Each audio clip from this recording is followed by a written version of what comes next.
So low mount, again, is Liam's laying forward on him and he's got that prayer feet position or his feet are crossed. And on low mount, your weight is on the person's body. I don't want your weight on the knees, okay? Middle mount, his weight goes to his knees. And he can be either low, down, upper body down on the mat. Yep, you can be low like this or you can be up. But for my terminology, so you guys understand, both are middle mount. If he gets underneath Chris's arms and gets high, that's high mount. And if Chris turns on his side towards the camera and Liam shifts to side mount. Okay, so those are basically your variations of mount. We're gonna focus a little bit from middle mount. Once you get comfortable with low mount, you start attacking well, you're gonna find yourself here a lot. So first thing I'm gonna do is I'm just gonna have Chris try and move around and escape a little bit, nice and relaxed, and I'm gonna see how Liam is holding. Good. So let's break it down piece by piece. Go ahead and lay down for me, Chris. First thing I'm going to talk about is lower body, okay?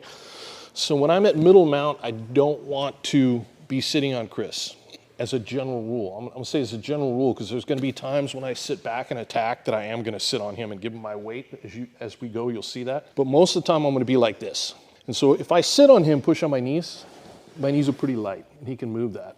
If I keep always pinching my knees together, even when he gets on his side and starts to push, my legs are heavy. See, so good. So one of the first things I do as he gets on his side is I'm continuing that pressure of my knees going together. So that buys me time. So that's what I'm doing with my lower body, with my knees. With my hips, I'm not sitting on them. I'm always off him a little bit. With my feet, I'm building wedges, okay? So every time a space appears, let's say he turns this way a little bit. Good, and you can see there's some space between, let's say I'm up here. There's space between his hip and the mat. My foot comes in and occupies that space like a wedge, okay? So now as my foot's in there, my knees are together, every time he moves, it just gets tighter, right? And this becomes a more and more of a trap. So your knees are pinched together, your feet are building wedges, and your feet can't do that ever if they're like this. Your feet should never be like this. So feet are always like this and working to touch. They're always trying to connect together.